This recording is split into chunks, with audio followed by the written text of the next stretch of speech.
So while I was on the bus home at the time of this recording, someone in my Discord, shout out, mentioned how or mentioned this video, which is from an alternate history channel, and alternate history channels tend to be kind of wacky sometimes. And they posted a couple of takes from it, and I was like, I kind of want to address some of the things that are being said here because the video has like 200,000 views, and this past video that the same guy made, which he thinks wasn't as good as what he could produce, has 1.1 million views. Which, some of the things that I heard, if they remain unaddressed, could probably be a little bit damaging. So let's set the record straight. First, I'm going to basically do like a live react, but I'm going to edit it down because this video is 30 minutes long. You do not want to see me pause and address everything for whatever time that would take. That would be incredibly boring. So I'm going to try to make this video shorter than the original video, maybe, and just address the most crazy takes that I hear in the 30-minute video as I see them. And then maybe edit in a little bit of extra context here and there if needed. Alright, let's get into it. When I made the last version of this video a couple years ago, God, I was back in high school back then, I had no idea how bad things would get over the next couple years.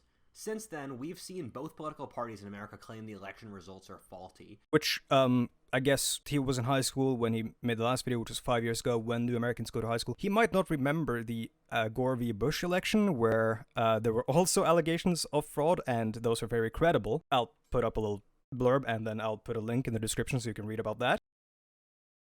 The Capitol was stormed by rebels. The major cities of the Pacific Northwest literally had rebellions.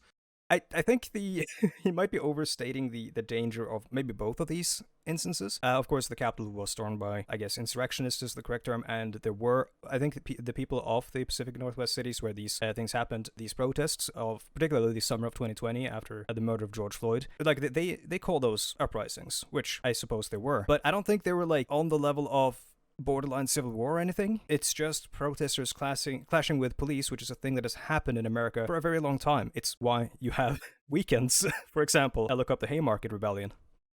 With violent riots spreading across the country. And the nation is more polarized than ever. I don't think so. America literally had a civil war in the 1860s. I think it might have been a little bit more polarized back then. To make an honest and brutal look at how another American civil war would break out. Who would win, what factors would set it up, and the like. We're here to tackle the $10 trillion question of if the world's hegemon will be consumed by the fires of its own division. Yo, was he paid $10 trillion for this video? That's sick. What a crazy intro, dude. This owns. The last time the U.S. broke into civil war, the Union was led by one of the greatest So it does know about the Civil War. Why is now the most polarized the nation's ever been? Commanders in American history. Alright, part one, a divided back society. In the suburb of Philadelphia I lived in as a teenager, which is one of the most important swing areas in all of America, and that it often determines who wins the whole presidential election. I went to two different grocery stores, a Whole Foods and a Wegmans. The horrible Yo, that's the one where Oz went to get his charcuterie board thing or whatever. I can immediately tell the politics of the grocery store within 20 seconds. Whole Foods put a massive emphasis on organic, free trade, or vegetarian foods. The people dress differently in both places, and I actually got weird looks for dressing as this is such an aesthetics focused view of politics. It's very weird. It's not how it works. I normally do. I could go on like 15 other things where we're yeah, you can go to like if you go to like an expensive food store like a Whole Foods, yeah, and you maybe look poor, rich people will potentially look down on you. That's got nothing to do with the political, like, Democrat-Republican divide. Hi, Future Freda here. That's exclusively got to do with rich people kind of being assholes and being elitist sometimes. That's a class thing. The right and left ways of life. Oh, let's go. Food, vegetarian, tofu, health foods, exotic, foreign goods. I don't even know what that is. Low fat, traditional Western meat, potatoes, high fat. You didn't have to do the right wingers like that, dude. Casual, streetwear, bright colors, revealing, unexpected. Why is the clothing unexpected? Formal, traditional, modest, dark colors. If you're a suit, you vote Republican. Religious experience comes through furthering progressive causes for press groups in the public sphere. What? So wait, so is he saying like fighting for like oppressed people's rights is like a religion? Comes from traditional. What is this? Sex and love, kinky, non-heteronormative, equal between men and women. Consent is very important, as opposed to the right wing, in which consent does not matter. And hi, Future Freda here. I think you know what I'm about to say. I think you know what the opposite of consent is. We don't have to mention it. Like, what? This is just uncharitable to both sides. This is like very like he's. I don't get What's going on here? Exists to challenge social assumptions. Art. That's all. That's art. The history of art. That's I don't. Art exists to fulfill traditional. No, it doesn't on the right wing either. Art. The point of art is to challenge social assumptions, to move the medium forwards. Purposefully offensive to challenge worldviews. Doesn't have to be. That's not necessarily a left wing value either. Teachers exist to empower their students. That doesn't seem bad. They will teach them how to change the world in a positive way and engineer them to be better people. That doesn't seem bad either. Teaching exists to prepare students to be stable members of society, knowing about their societies, ethics, and useful. How are these incompatible? Are these not the same thing? I don't get it. We're at the point where conservatives and progressives talk, dress, worship, teach, eat, love, and literally about everything else differently. This is a very weird post hoc rationalization. I don't think this is the case. If you go to like any sort of rural town in America, I haven't been to a rural town. I'm sorry if I'm talking out of my ass. But if you go to any rural town in America, I think you'd find their differences the differences are largely overstated. People are people and are probably more similar than you think. It's so strange to go from Kansas City to Boston and see that people's politics are everywhere to see. I was driving across Pennsylvania to Ohio a couple weeks ago, and I saw about 5 different Trump signs along the highway. He is right about this. This is incredibly weird coming from a Norwegian perspective. Having like your personality, because some people in America, and this is obviously it is true. Some people in America, they make politics their personality in that way, and they sort of want to broadcast it to the entire world, like this trailer here. It's very strange from a European or at least Norwegian perspective. With even one burnt into the grass, alongside countless signs telling people to find God and that abortion is wrong. Likewise, I'm in Los Angeles.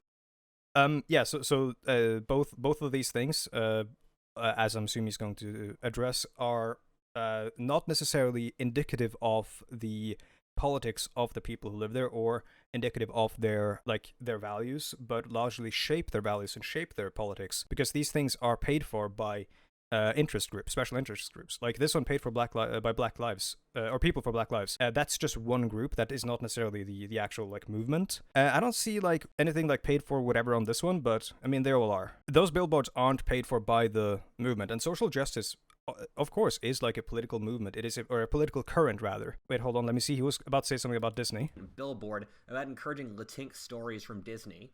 The craziest place from Disney. Okay, so I'm assuming it's a Disney property then. So it's it's a Disney ad. They're using social justice to market their product, this rainbow capitalism. All of this is so shocking when you put it into perspective that in living memory, or back in the 40s and 50s, political polarization was basically absent from America. Bro, in the 40s and 50s, black people did not have equal rights to white people. What are you talking about? Does this man not know what Jim Crow is? It wasn't until 1954 when schools were desegregated. What is he talking about? Of course, things are polarized in the 40s. There was a rally in Madison Square Garden for a pro-German, fascist group, or a pro-fascist group. Before then, you had stuff in the 1920s, like the Battle of Blair Mountain, where Pinkertons, or rather, I believe it was National Guard, maybe, and Pinkertons, like private security and stuff, were hired by a coal mining company in order to fight the workers who were striking in literal trench warfare on US soil. It is the first time bombs have been dropped on US soil. It was dropped by an airplane on striking workers on behalf of a private company. I think that's polarized. A government report in 1949 said Americans actually needed more political polarization since the Republicans and Democrats didn't give the voters any real choices, really standing for the same things. Hello, Future Feta here again. This hasn't changed. Europeans consider your country to have a one-party system, essentially. You have a choice between one right-wing liberal party and another right-wing liberal party. If anything, the political parties at the time stood for ethnic and religious things rather than actual policies. But you can't legislate based on ethnic or religious interests. Those are still policies. If they're legislated, they are policy. However, we all know that America is a divided country now, but can things really get as bad as a civil war? We're in a modern civilized country. Will we really degrade towards killing our own people with guns, missiles, and axes? Hi, Future Freddy here again. That's happening right now. That's not something in the future, that's happening right now. Cops do it, people do it who are parts of militias and so on and so forth. People run each other over at protests because it was made legal for some reason. This is happening now, that's not something in the future. And has anything like this happened before? Yes, in the 1860s. While I did react to the next part of the video, it is just so incredibly boring. It's all about models and cycles of history and these strange ideas that I kind of consider to be astrology for historians. So I'm gonna cut that out and cut to the good stuff. Weird. Okay. This seems like astrology for economists. Then the Spengler-Amory ones take 2,500. For each of these theories, I'm having a text wall to explain their intricacies. I don't care about this like astrology bullshit. Let's talk about the actual history. Come on. Why people fight civil wars, okay? In the ocean of the incentive structures created by the physical and ideological worlds around us. In the same way that those fish are mostly water that came from the sea around them, it's difficult for us to see how our environments created us and how we act. The Americans of today...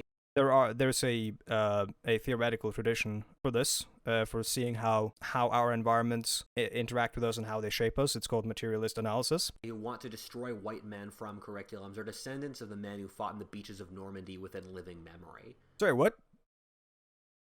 For us, wait, what? to see how our environments created us and how we act. The Americans of today who want to destroy white men from curriculums are descendants... Citation needed?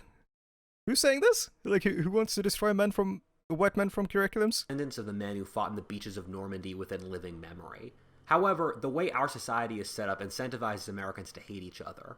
In order to understand... True, he's correct. And how America could have a civil war, we have to see the incentives of what pushes Americans to feel desperate enough to turn on their own people. The answer I'm going to give is that Americans today live poor and sad lives, which makes them feel the need to turn to violence for any hope of changing anything. Okay. This might sound strange from historic standards, where it's normal... No, it doesn't. That's how most of these things happen.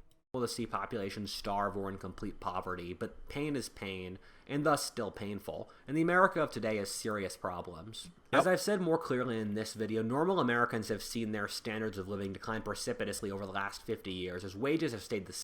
Okay, he's doing the thing I mentioned. He's doing materialist analysis. While the cost of living has gone up. Just look at The Simpsons or stuff like John Hughes movies. Never mind. Bro, what the fuck? Why Simpsons? Where working class characters have multiple children, own their homes, and go on vacation as norms in the 1980s, which is unimaginable today even for young upper middle class people. As I've described in these videos as well... Imagine a burger. As I've described in these videos as well, the collapses in social communities and amounts of sex among Americans create a restless, angry, and crazy population. Humans are by nature sexual and social beings. Once you remove the ability to have children, which almost no young people can afford today, enter relationships or have balanced social communities. But you don't have to have... So he's saying because people aren't having sex, they're going crazy, but you don't have to have children to have sex. They do teach about... Like, they do have sex education in the US, right? You have pills and you have condoms. There are things you can do to not have children. You also don't necessarily even need those things. Societies lose their way and descend into barbarism and tribalism. These factors... That's weird. Why is it that, like, people... Why are you jumping to people aren't fucking enough so they become barbarians? are most heavily concentrated among young men, which are the demographic you least want to piss off. In many ways, the fate of a country depends on how it... Bro, don't piss off the young men. It's scary. They're scary. ...treats its young men, who with their boundless testosterone and energy push forwards in any direction they can. An excess of young men must either push outwards as a team or else start to kill itself. The reason most societies marry couples off at age 15 in arranged marriages is to make sure young men become sexually satisfied and stakeholders in society as... What the fuck? I thought I was watching a video about the the Second American Civil War, not... Due to how dating apps work, young men today are having less sex, they make less money than young women. They are told by feminism their masculinity is toxic, and they are shown no options by society either towards manliness and honor or a place in society. I couldn't have invented better conditions for an angry population to make perfect army fodder. This guy, by the way, works for the FBI. Also, unlike other countries, the US does have a lot of young men, with the unlike other countries. Largest young population in any developed nation, and the lowest average age in any developed nation. If young men are the top demographic for civil wars, the other is, as Turchin calls them, elite aspirants. These are the people like entrepreneurs, officers in the army, doctors, academics, and other categories of upper middle class or upper class people who are trying to gain outsized power and influence. We have to abolish lawyers or we will have a civil war. society. In an era of good wages, this social class is generally satisfied, thus creating low political stress. Automation, globalization, immigration, and about 5 other things that push down wages, getting a college degree or even a PhD won't guarantee a good life. He's correct. These things are bad. They're fucked up, and they have to be addressed. Even an Ivy League degree in most cases will lead to a life of soul-crushing corporate work. In all honesty, out of my personal experience, the only people who have good careers today are those who are self-employed like CEOs, freelancers, or influencers, since they aren't part of the problem of labor being so cheap today. Oh my god, he's almost understanding it. The people who tend to have fulfilling and good lives are the ones who work for themselves, who perhaps own the means of their production. People often ask me why social justice, a movement built around helping the downtrodden, is so concentrated among the upper middle classes. Is it? Do we have a citation on this? Or is this an aesthetic sort of observation? And the answer is that it's built around frustrated elite aspirants who want to use social justice as a technique to get their social category higher social status. I don't think this is what's happening here.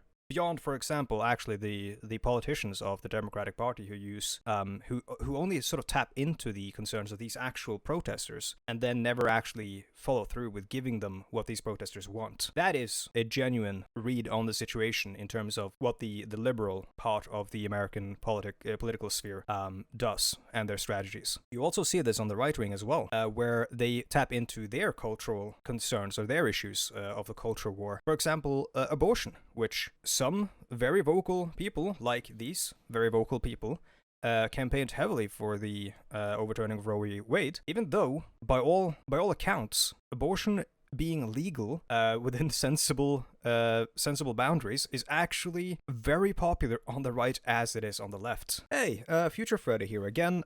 Just to clarify, the majority of Republicans do not support legal abortion. However, 39%, I believe, of Republican voters believe that abortion should be legal. In an age when that's incredibly difficult. I've spoken in these videos about how the political divide in today's America is largely that between the college-educated and the non-college educated elite. That's not necessarily true, but let's read. Why American politics boil down to college-educated versus non-college-educated. Economy. The left wants college-educated government workers to manage the economy. Meanwhile, the right wants to give as much freedom to non-college-based businessmen. Future Fredda, once again, I do have to mention here, when I was first taking my bachelor's degree, which is many years ago now, during a class, we had someone, it was right about, I think actually Trump had just been elected, and there was a discussion about it, and someone mentioned, they asked the professor, aren't Trump voters just uneducated? And the professor got kind of mad because he thought that this sort of attitude was elitist, calling Trump voters uneducated, and it sort of distracted from the actual material issues in the United States that led to Trump's election win. Issues that the Democrats did not take seriously enough. And then, of course, you have the fact that, the Democrats funded Trump's campaign, which is very interesting and funny. What? I don't think that's true for either of them, though. Social morality. The left wants college professors in various departments to determine social moral codes, while the right wants traditional religious figures to do that. Do the right want, like, the Pope to tell them what to do, or, like, their priest to tell them, like, what their moral, like, what to do, what to believe? I don't think that's true either. Don't the right value, like, individual liberty and shit? Defund the police. The left supports replacing non-college educated policemen with college-educated social workers. The left supports replacing non-college educated policemen with college-educated social workers in certain situations where non-college educated policemen should not be forced to do the jobs they were not qualified to do. Yes, I think that's accurate. You shouldn't send a cop who's got, like, no expertise with dealing with someone who's like suicidal, for example, to try to help them. Maybe they could be in, like, a supporting role in case that person is dangerous, to protect someone who's an actual expert on this, who knows how to help these people. It's like, you don't send an ambulance to deal with a fire. You send firemen, right? Future Fredda here once again. You probably should send the ambulance as well. I think it might be helpful. So it's all about actually, like, making these systems make sense and addressing the actual needs of people with the people who are fit to do so. We shouldn't be using police as, like, a catch-all for everything, like every problem you have. Generally speaking, when that's been done in history, it hasn't gone well. The left prefers using college-educated diplomats for international affairs and wars, while the right prefers using non-college-educated military. Whoa, what? So he's saying the right to invade and fight wars, while the left want to make friends. Neither of those are true, though. The right and the left use diplomats, and both of them are, largely speaking, not at all fit for their job, because diplomats are generally chosen by both political parties based on how much money those diplomats have given to them, or how like much they help their campaigns and stuff. Diplomat postings are very often given to friends of the people in charge. Donald Trump put his son-in-law in charge of negotiating peace in the Middle East, and I don't think that went very well. The left approves of college-educated bureaucrats making legislation over society, while the right abhors this. I have never seen any... when he's talking about the left, he means the liberals in the US, aka the Democratic Party. I've never seen the Democratic Party actually, like, say, hey, we don't want to vote on things. The right, meanwhile, is an alliance of the non-college educated groups like the army, businessmen, and religious interests, who also push those groups. Religious people and, like, decision makers in the army famously don't go to college. Like, they all have degrees, dude. Theological degrees, they have officers' schools and stuff like that. Come on. Interests. Both pick a group from lower down in the social hierarchy. This man doesn't understand how the world works. As their foot soldiers, and whose interests to push secondarily, whether ethnic or sexual minorities in the case of the left, or the white working classes in the case of the right. So should one come at the cost of the other? As well as more government regulations. On the right side, it's from shutting off immigration, tariffs, less regulations, indirectly from having less women in the workforce. Both political... Less regulation indirectly from having less women in the workforce. What does he mean by this? Honestly, when I look at incels, the first thing I think is them just being potential foot soldiers if ever I want to form a war band. Huh? How often does he think about this? There are a couple factors that historically determine who wins civil wars with almost ironclad certainty. I'm going to go through these here as a brief way to determine who would win in any possible coming conflict. The first factor, and by a truly massive factor that's impossible to overstate, is the military. Yes. In civil wars in which a nation has a professional, good quality military, the side that the army goes with will predict who will win the civil war with frightening Not necessarily, but it definitely helps. This is because the difference between trained and untrained soldiers in combat is so massive that if one side can train its soldiers, it cannot lose. The Russian and French revolutions only worked since the army refused to follow the orders to shoot the rebels and instead sided with the rebels. Which is a very common thing. Alternately, look at the Spanish Civil War, where the left-wing nationals controlled almost all of Spain, but then the North African-based fascist army was able to almost single-handedly win the civil war against them from carving across the country. It doesn't mention the more conformed, or the conformity of opinion on the right side compared to the conformity of opinion on the left side in the Spanish Civil War, because there was literal infighting on the Spanish Civil War, which is one of the more common things brought up when you talk about the Spanish Civil War. The U.S. military has historically always tilted right. There aren't good statistics for the last 10 years, but I see very little evidence that things would change. Well, I think this is partially true. You have periods in which this is sort of put to the test, like the Vietnam War, where I don't think the military generally sided with the people, being the right-wingers who were sending them to war or keeping them in the war. Officers, or those who provide leadership and make the decisions for what political side their units would choose, tilt significantly more conservative as... Sorry, what? They tilt significantly more conservative as well, he says. In 2016, they voted for Trump, their voting intentions were 40% for Trump, 20% for Hillary Clinton. In August 2020, their voting intention for Donald Trump was 37% and Joe Biden 41%. You literally posted a graph that proves you wrong, and proves my point that these things change and shift and aren't as set in stone, their voting intentions, as you mentioned. Here the right has a very strong advantage. Because it controls a lot of empty land? When you strip away all factors, the political division in America is that between city and countryside, and the countryside produces literally everything the cities consume. It goes the other way around as well, you have to understand.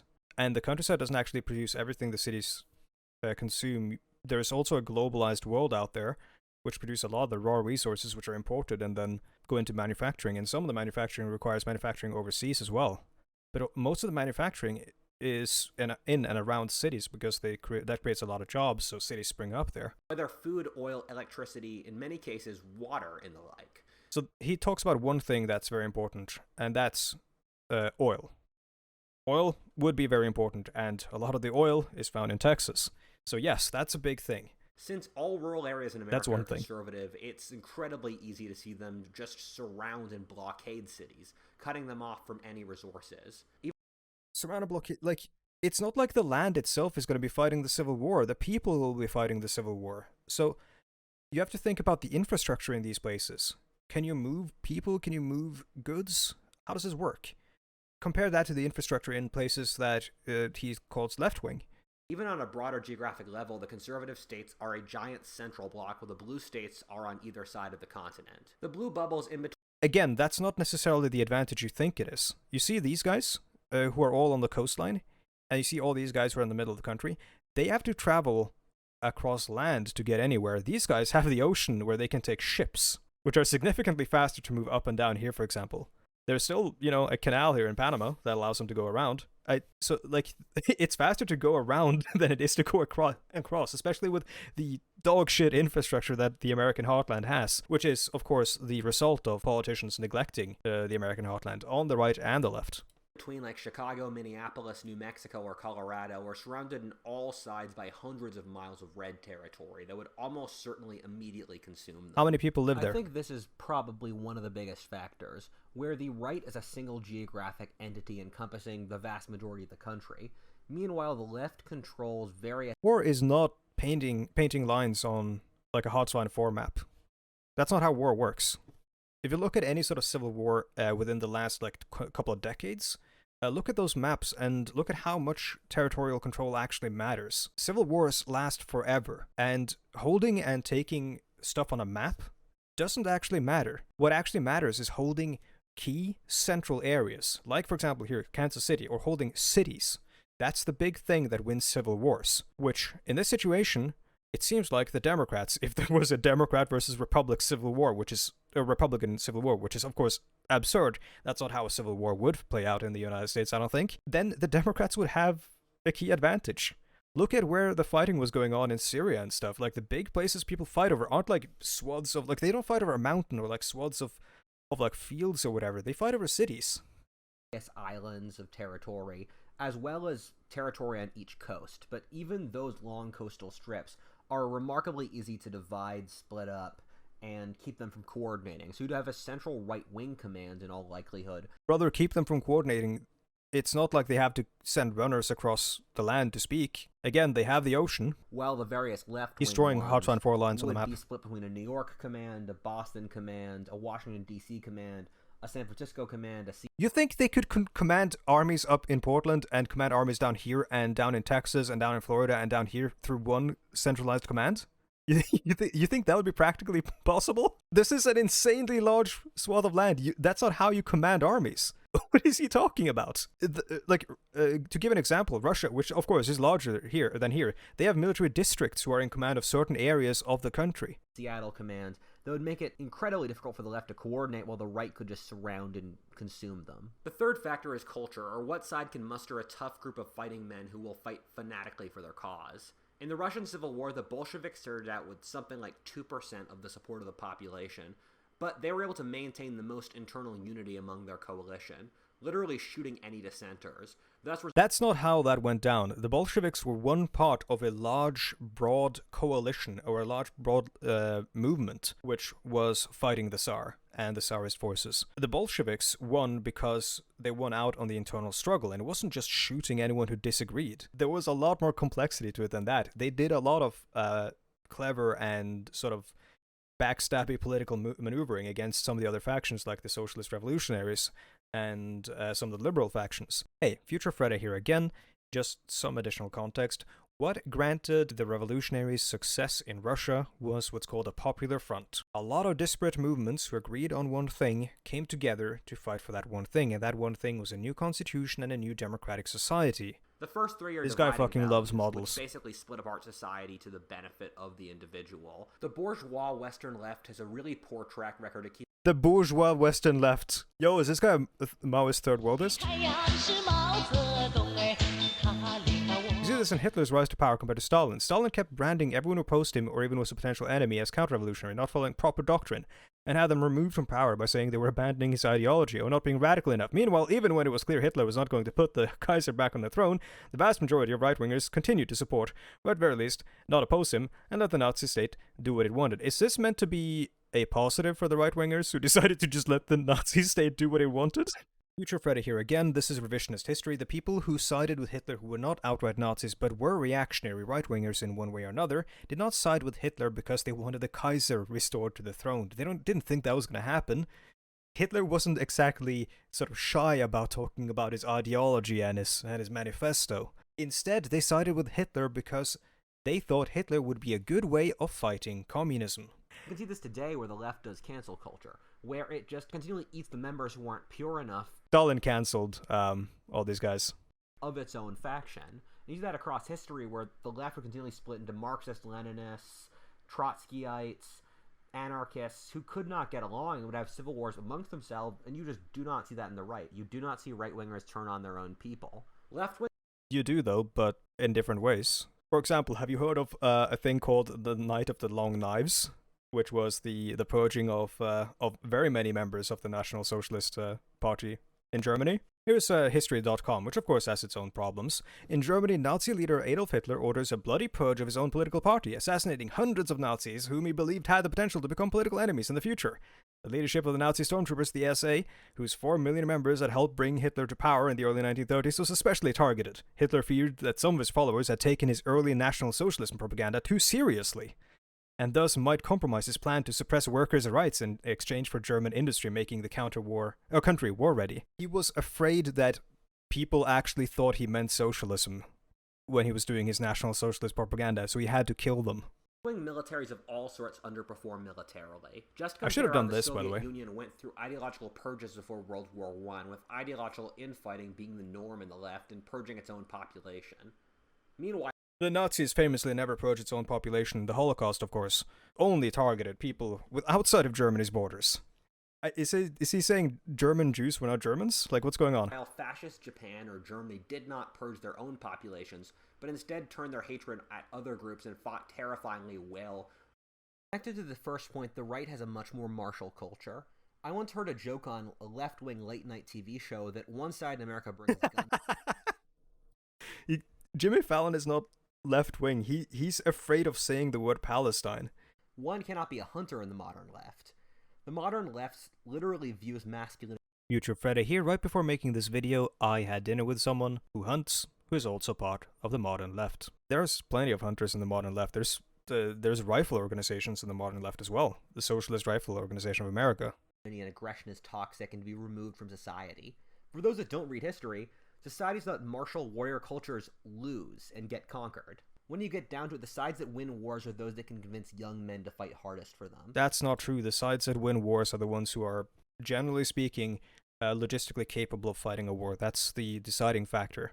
It doesn't matter how much you want to win the war, you have to have the means to win the war. You have to have the guns, you have to have the ammo, and you have to have the logistical infrastructure to transport your troops to the front line. And you have to have the factories to repair and replace equipment. As the left gets more radical, it will alienate young men, and very much more so young men of good military fiber, who will go to the right. Young men are insecure and trying to find their way in the world, and so feminism's emphasis on toxic masculinity will breed a horrifying counter-reaction, about which This is such a weird video to be talking about like alt history stuff. This is not a this is a manifesto. A future video. This YouTube channel's viewership is over 90% young men, and so tell me this. If you're picking what side you will fight and die for, will a speech on how we need to empower genderqueer people of color inspire you? Or would you prefer to hear one on how you will fight for honor and God and country? Bro, I'm not fighting for honor and God and country. Fuck that shit. Why would I want to fight for honor and God and country, bro? What is honor and God done for me, bro? At least the other side was, saying we're going to help these people. That seems like a very direct material sort of way of at least doing something positive. I don't know what the fuck this is meant to mean. Honor, God, and country. These are abstract concepts. I think the people who actually promise very specific changes, positive changes, are probably going to be the ones you're going to want to fight for. How you'll be heroes and burn your enemies out of their holes. Forward to glory for king until your last dying Forward to glory for king. breath. Between military resources, centralized geography, and culture, I think we've covered the really important variables. Yeah, I wanna ask him again. How the fuck do you think the Kansas City dudes are gonna be helping the guys across the Rockies fighting the people in California? Like, what the fuck are you on about? If a civil war broke out with the front lines that he showed, that shit would be pushed to the Rockies, and the rural red, I guess, forces would not be able to push across the Rockies. Like, come on, look at the geography, dude. You're talking about these things, but you're not actually analyzing them. However, the left still has some advantages. The major centers of technology, culture, and capital are in left-wing hands. However, I largely think the centers are in left-wing hands, but the actual like capital and culture and all that are not necessarily in left-wing hands. Those things are owned by billionaires who I would not consider left-wing. that these are non-factors. As Mao Zedong said, power comes from the Holy shit, he's gonna quote Mao. barrel of a gun, and the left-wingers can have Hollywood, the banks, and Apple. But if He says power comes from the barrel of a gun, quoting Mao Zedong, which is why the left will lose, as he quotes a left-wing revolutionary who won. if those people don't have the missiles or the electricity, they can't fight. I often What kind of missiles and electricity did Mao have? hear people say that the left has some massive financial or technological advantage that would give them Holy shit, that part is so funny. I have to go back.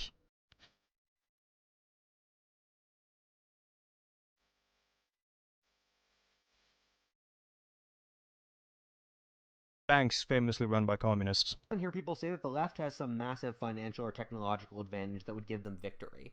The real technological doesn't. difference in red and blue states is nil, and the economic and population size of both is the same. The left would be physically incapable of hiring mercenaries to be able to match the US military, and the top American mercenary companies would probably end up siding with the right anyway. Yes, they would. He's 100% correct in that. But you're not hiring mercenaries during a civil war necessarily. Unless you are the government, in which case you probably definitely would do that. But the people who are fighting the civil war are generally the people of the country. Likewise, the division among young people was likely smaller than people would think, and as said before, the right would have a much stronger pull on the young demographic that matters for civil wars, aggressive young men. Oh, let's go. Writing the script, I just kept on being confused on how this could possibly be a civil war. When it comes to actual military punching ability, one side has so much more power than the other that it almost seems like a joke. How could we have gotten to the point where it looks like we're on the verge of a civil war between two sides that are so fundamentally mismatched? I think he hasn't, and he might prove me wrong, maybe. He hasn't really done his research on the radical organizations of the left. He's shown a couple of the right-wing radical organizations like the Proud Boys and stuff like that. I don't know if he showed like Oath Keepers, like 3%ers or whatever, as well. Don't remember. The video was long, kind of boring.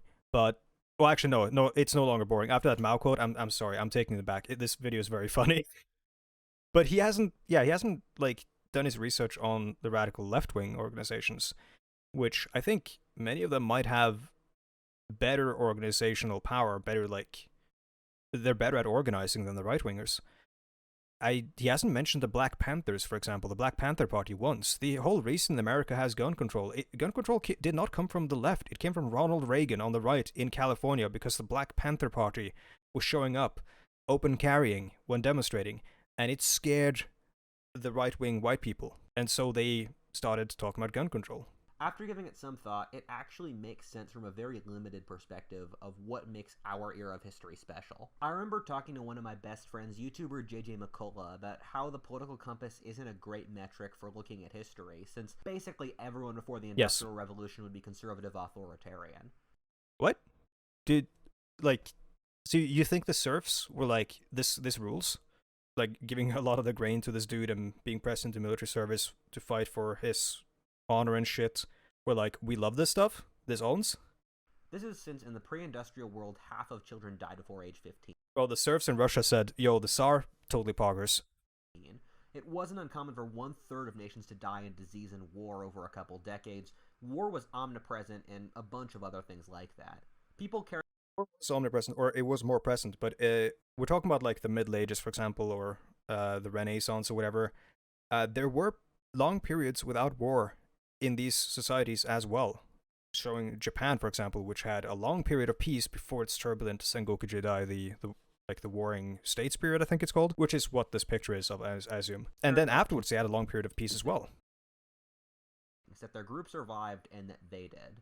Societies maxed out the unifying social values since everyone had to work together, so their culture wasn't enslaved and murdered.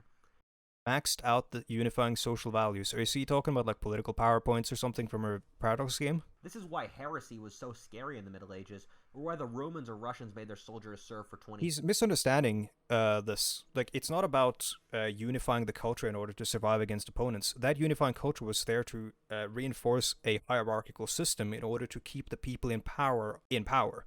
It was there to keep the people on top oppressing the people on the bottom. Heresy was super scary because heresy meant you could have diverse ideas that could conflict with the ideas of the rulers, the people in charge, and that could create civil wars. It wasn't a measure of keeping people united against a common enemy. You kept people united against a common enemy so they wouldn't kill you.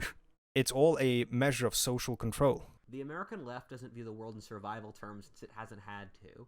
For people's collective memories, it matches. I think a lot of people on the left do view the world in survival terms, and definitely have in history.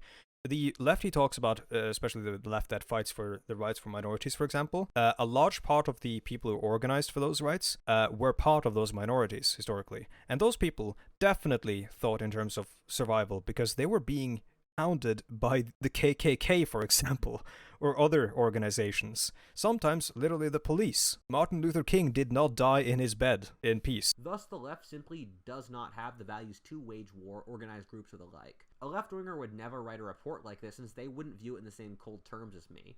Instead, talking about women, minorities, and young people feeling inspired to No, I'm, as you might be able to tell at this point, someone who speaks from the perspective of the left. And I view the world in terms of survival as well, but in different ways. I don't have all these tendentious, weird, like culture war ideas. I think that people need a house to survive, and they need food to survive, and they need infrastructure to get around in order to do the things that they need in order to survive. They need things that improve their quality of life so that their mental health doesn't lead them to, the breaking point. I agree with this sentiment with this guy. I just have like different solutions. I think that these things should be guaranteed, and then you don't have desperation, which leads to civil war, for example. Cast off oppressive structures at once. However, in the post-scarcity, post-World War II world... My guy said post-scarcity, post-World War II world like we're living in Star Trek. Like we've eliminated homelessness, and nobody's going hungry or poor anymore. However, without the external pressures of survival, and with their view of history as a permanent arc of progress, left-wingers don't have the intellectual ability to think critically about being crushed by the right in a conflict. This is why they push for various extremist measures, because the idea that they could just lose and die and the arc of history loses is just impossible for them. There was a time in my life this is in a which funny I hung idea. out in radical left-wing circles, because I lived in downtown Philadelphia, and a lot of my best friends and family members were radical left-wingers. And one of the things that always shocked me was that they would push for radical social change or revolution, and I would just think, you guys are playing the absolute worst game you could. Because if the left pulls for revolution now, the right just pulls out the army and pulls out the electricity and crushes them. And so it's not like the left will say, let's do a revolution, and then the military come in and shoot them. Certain left-wing elements of society would be striking or doing other things that might be revolutionary. They might be agitating for revolution. And then the cops and the police will be sent in. And then the critical deciding moment is, will the cops and the police want to kill their own friends and family? That's the issue. And he's been building to this idea that a bunch of people on the right are like, yeah, no, we love war. We love killing people. We are aggressive. We are warriors. We fight and we want to kill our friends and family, it seems like. Which is kind of a disgusting worldview. I don't think that's how things work. I don't think that's how people think. I don't think that's how right-wingers who, like the general, normal right-wingers think. I think a lot of them vote in their economic interests, for example, because they have big houses and they don't want larger tax burdens and stuff like that, even if those taxes would then go on to help people who don't have big houses or any houses at all. I think people on the right are just selfishly voting for this. I don't think they have this sort of weird mentality that he is arguing that they have. Wingers don't seem to realize most Americans support what their agendas are. Most Americans support rights for gay people or black people, yes, or improved quality of life for the poor and all of that yes, stuff. Yes. And as a right-winger, most of the right-wingers I know don't care that much about climate change. Oh shit, he's a right-winger. I could not have figured that one out. Per se. This is a devastating revelation. They care that any left-wing acceptance of climate change immediately results in more state planning. And Do you think we should just leave it up to the individual to solve climate change, a thing that is devastating the entire world? Maybe we need to cooperate and organize together into things that we have organized together into to solve large problems that we can't solve as individuals in the past. Like, for example, if there's famine and stuff, if there's a war, as he described, right? Like, if someone might invade you, we have formed into these social groups that work together towards common ends before. That's why we have nations and governments and so on and so forth. So how come we shouldn't do that with climate change?